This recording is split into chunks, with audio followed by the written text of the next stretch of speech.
हे guys, welcome back to my channel. आणि हा आहे माझा फर्स्ट व्लॉग नाही म्हणू शकत. मी आतापर्यंत बरेचसे व्लॉग टाकले आहे, पण हा माझा मराठी व्लॉग आहे. मला कळतच नव्हतं की मला मराठी व्लॉगिंग करायला पाहिजे, हिंदी व्लॉगिंग करायला पाहिजे. तर सो फायनली मी डिसाईड केलं आहे की मी मराठी व्लॉगिंगच करणार.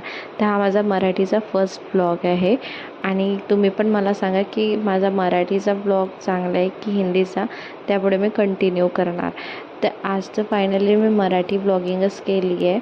आणि हे खूप सुंदरशी आम्ही असं गणपती बघायला गेलो होतो. तिकडे थीम होती आणि खूप असं सुंदर असं सजवलं होतं. तिकडे सगळ्यांची एकेकांची थीम होती. जुन्या जमान्यातले सगळे भांडे होते, जुन्या काळातले सगळे भांडे वगैरे होते. तिथं खूप सुंदर होतं. त्यानंतर मग आम्ही गणपती विसर्जन करायला गेलो. हा माझ्या घरचा गणपती नाही आहे, हे गणपती आमच्या साईडच्या ताईचे गणपती आहे. मी तर घरीच गणपती विसर्जन करणार आहे, म्हणून म्हटलं चला आज आपण गणपती बाप्पाला बाहेर विसर्जन करायला जाऊया. म्हणून मी इकडे आली होती. इकडे काही तलावसारखं नदीसारखं आहे, काय म्हणतात एक्झॅक्टली मला नाही माहिती, पण इकडे खरंच खूप छान वाटलं. आणि खूप सुंदर सुंदर गणपती पण आले होते. आणि ह्या दोघींना तेवढं पाण्यात मजा येत होती, काही विचारूच नका. आणि असं आम्ही मस्त व्हिडिओज काढले, फोटोज पण काढले. गणपती बाप्पा जात होते तर शेवटचे एक फोटो म्हणून आम्ही फोटोज काढले, खूप सारे व्हिडिओज काढले. त्यानंतर मग घरी आल्यावर मी गणपती बाप्पाचं डेकोरेशन केलं पुन्हा, कारण मला घरचं गणपती विसर्जन करायचं होतं.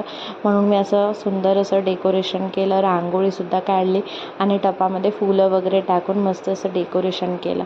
आणि मग आम्ही आमचं गणपती बाप्पाचं विसर्जन चालू केलं. आणि गणपती बाप्पा जात होते.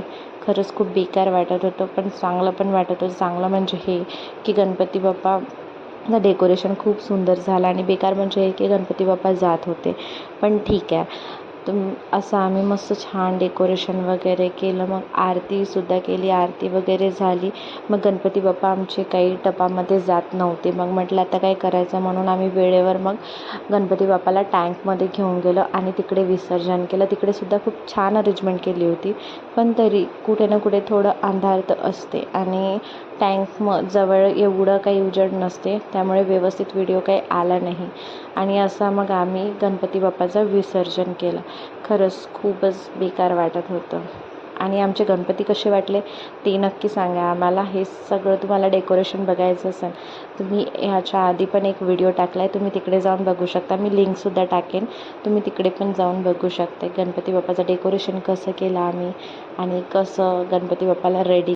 आणि तुम्ही पण असंच घरीच गणपती बाप्पाचं विसर्जन करा. घरी जमेस तोपर्यंत तुम्ही टपामध्येच विसर्जन करा. आणि मातीचीच मूर्ती आणा, प्लास्टर ऑफ पॅरिसची बिलकुल मूर्ती आणा नको. कारण आता जसं व्हिडिओ बघत आहे तुम्ही, व्हायरल होत आहे, गणपती बाप्पाला फेकत आहे, हे बिलकुल पण बरोबर नाही आहे. म्हणून तुम्ही घरीच विसर्जन करा. आणि घरी पण खूप सुंदर होते. कसं वाटलं तुम्हाला आजचा माझा व्लॉग?